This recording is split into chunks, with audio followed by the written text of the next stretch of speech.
first makeup tutorial, and I just wanted to do like a springtime-ish, you know, it's the first day of spring. At least today is the first day of spring. I don't know if I'm gonna upload it today. I might upload it another day.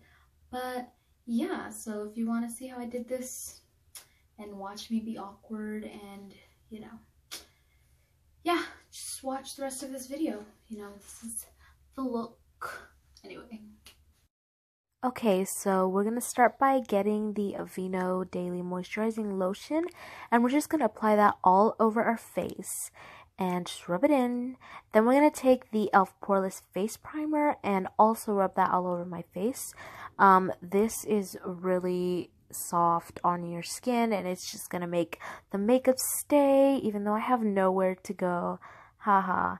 Anyway, then I'm taking the Milani Conceal and Perfect foundation and the Maybelline Fit Me foundation in the matte version, and I'm adding the Milani foundations on the outside and the Maybelline Fit Me foundation on the inside, since it is the Milani is darker and the Fit Me is lighter. You don't have to do this. You could just use one foundation, but I just did two because I'm extra.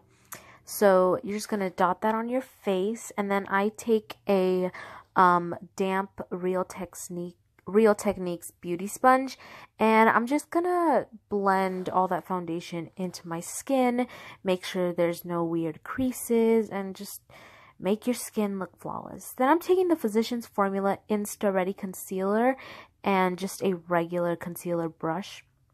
And I'm just going to be brushing that under my eyes and on any highlights of my face. So, for example, my nose, maybe on my eyelids as a base for the eyeshadow, and also maybe on the sides of my nose and on my chin, as you can see. And this is just, again, to highlight the face and brighten it up. Then I skipped the blending part, but I'm adding the CoverGirl loose powder on all of my face, and this is just to make sure that it's all set and the makeup doesn't move, which is really important because you don't want it to crease on you, because then that is not a good look, like as you can see on my eyes, which has creased concealer. But that's okay because we're going to blend that out for the eyeshadow, so that's fine. So then I'm taking the Take Me Back to Brazil BH Cosmetics palette, and I'm taking that yellow with a fluffy eyeshadow brush, and I'm just going to use that brush to blend it all over my crease and up towards my brow bone, but not all the way up to my brow bone. And I'm just going to blend that in, and this is going to be my transition shade for all the other colors that I will be using. We're just going to blend that in, and it's okay if it's light, and you can just keep building up the color until you get it as intense as you want it. But keep in mind that this doesn't have to be very, very dark because you will be adding more colors, like this other yellow from the same palette. I just use this to brighten up the color even more, so I'm just packing on more colors, and I'm putting that right over the yellow that I had already put on before. And I'm just going to keep blending that in, just like I did the yellow before, up to my brow bone, but not all the way up to my brow bone. And just using small motions to blend it all out. I'm just going to keep packing until I get the color that I want.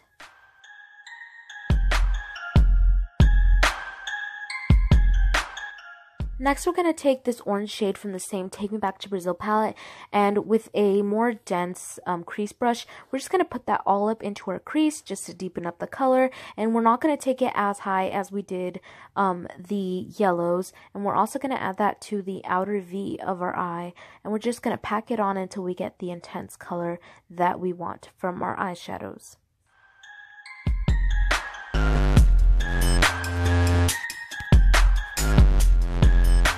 We're going to go back in and blend with the two yellow shades from the same palette just to make everything blended. Then I'm going to take the Jaclyn Hill Morphe palette and that red shade with a small pencil brush, and we're going to pack that on to the crease as well, right over top of the orange. And this is just to deepen up the color even further. And we're just also going to put that on the outer V of the eye as well, so exactly over the orange, and we're just going to keep blending that out until we get the look that we want, which is what you see on the screen.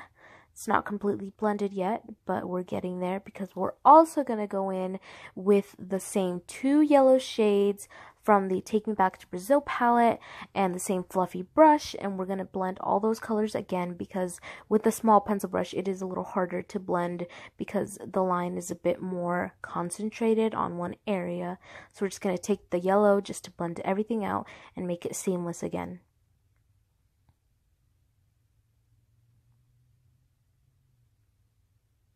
Then we're going to go back into the same palette and with the same brush, grab that little bit of darker red brick color, and we're going to put that directly over top of the previous color. The same step again, just to further deepen up the crease, and we're also going to place that on the outer V of our eye, and we're just going to keep blending it out as much as we can with our small little pencil brush and make sure that it looks blended and even in color so it's not patchy. But once again, just to blend it out even further, we are going to go back in with the 2 yellow shades that we used from the Take Me Back to Brazil palette one more time, the final time, and just blend every color together with the yellows once again just to make it a little more seamless and blend it out.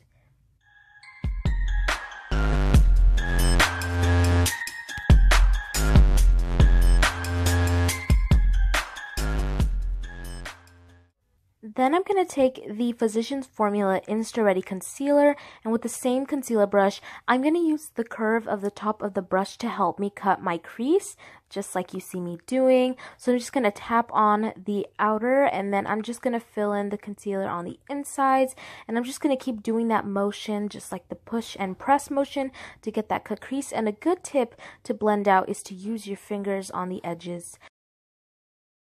I'm next going to take the Morphe 25B palette, and with a small little packing brush, I'm just going to take that vanilla color, and I'm going to set my concealer on the eyelid for the cut crease with that shade. And this is just so the concealer won't crease on you when you open your eyes, or it'll just set the makeup so it stays on longer. And we're just going to pack that on until you cover all of the concealer that you have placed.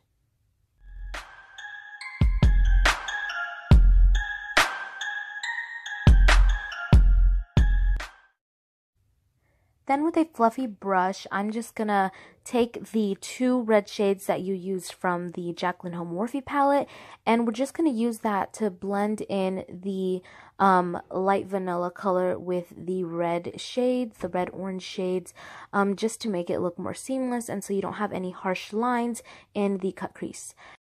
I'm going to go into the BH Cosmetics Take Me Back to Brazil palette with the small pencil brush, and I'm going to line my under lash line, and it already had some color in it, so that's why it's kind of orange, but that's good. And then we're going to go back into the Jaclyn Hill Morphe palette with that red shade Hunts, and we're also going to line that all over our under eye and just blend everything out. And then we're also going to go in with the color Jax and just shade in the outer third of our lower lash line just to make it darker. Then I'm taking the Wet n Wild glitter and the Apollo's Chariot Super Glitters Loose Glitter, and I'm going to be putting that on my inner corner. This part of the footage I forgot to hit record on, but you basically just put the Wet n Wild first and then you put the loose glitter afterwards, and it looks like this. Then I'm going to be taking the Music Flower eyeliner. This is just like a glittery white eyeliner, and I couldn't really do this well on camera, so most of it is off camera, but I start off by doing the wings, and then I drag the eyeliner down, and that's just the easier method for me, but obviously do eyeliner however you do it. This is how it ends up looking. And then I'm going to go into the Carly Bible BH Cosmetics palette, and with that white highlighter shade, I'm taking a small little packing brush, and I'm just going to go right over where I had put the eyeliner. It's best to do this when the eyeliner is still wet so that the eyeshadow just sticks on. However, mine had already dried, so the effect wasn't as good. Then I'm taking this tiny little NYX little eyeliner, and I'm going to be lining my waterline. And I know you're not supposed to pull on your eyes, so if you don't do that, don't do it, but I can't really help it because I'm scared of poking my eye out, so I do it anyway. Anyway, I'm taking the CoverGirl Lash Blast Volume Mascara, and I'm going to be coating my top lashes. Make sure to curl your lashes if you do have straighter lashes like mine were. If your lashes are already curly, then that's perfect. Just leave them as they are, but you will need to coat these because we're prepping them for the false lashes, unless, of course, you don't want false lashes, which, of course, is your choice and you can totally skip. But I'm just also adding some to my lower lashes, and I didn't do the lashes on camera, but I used the Ardell lash glue, and there you are, me with lashes. Then I'm taking the Wet n Wild contour palette and the darker shade, obviously, which is a contour shade. I'm just going to be putting that on the sides of my face, and this is basically wherever you want to create some like contrast and dimensions into your face. So the sides of your face, forehead if you want it. Obviously my forehead is kind of small, so I'm not going to put any there, but if your forehead is a little bigger and you want to, then go ahead. But on the chin and nose too. Then I'm taking the Anastasia Glow Kit, and I'm taking the shade Butterscotch, and I'm going to be putting it on the highlights of my face. So for example, this is going to be on top of my cheeks where the sun would hit, and also on the other side, obviously, on your nose, and basically anything you want highlighted. So again, I'm going to be adding some on my nose, and maybe you can add some on your cupid's bow and on your chin, or a little on your forehead. And then in a very important part, which we will be doing, is highlighting our brow bone, because this just gives your eyebrow more of that pop and more of that arch, and it just brightens up your eyes and your eyebrows. Last step is to just take lipstick. So I'm taking this lipstick. It didn't really have a lipstick shade name, so I can't really tell you what it is, but you saw it obviously in the picture, so if you really want it, you can just look it up. I don't know. But I'm basically just obviously putting the lipstick on my lips where it goes, and just lining it, trying not to overline my lips because that does not look good on me. And I know some people can pull it off, but a lot of people can't, and I'm one of those people that I don't think I could pull it off. But you know, you do lipstick however you want to do lipstick, you know? And then we're just gonna add lip gloss after this, so make sure the lipstick is a little bit darker than the lip gloss we are going to use. The lip gloss that I'm going to be using is just an e.l.f. lip gloss in the shade Natural. And I'm just going to be putting that on the center of my lips, and then be puckering my lips together just to give it a shine. And this is the finished look. I hope you guys like it. Leave any suggestions down below on anything you would want to see me do next. I know prom season is coming up, so be expecting more of those. And yeah, subscribe. You know you got me fucked up. Did you know that you're gorgeous? Alright, I can still remember how the weed smelled when you were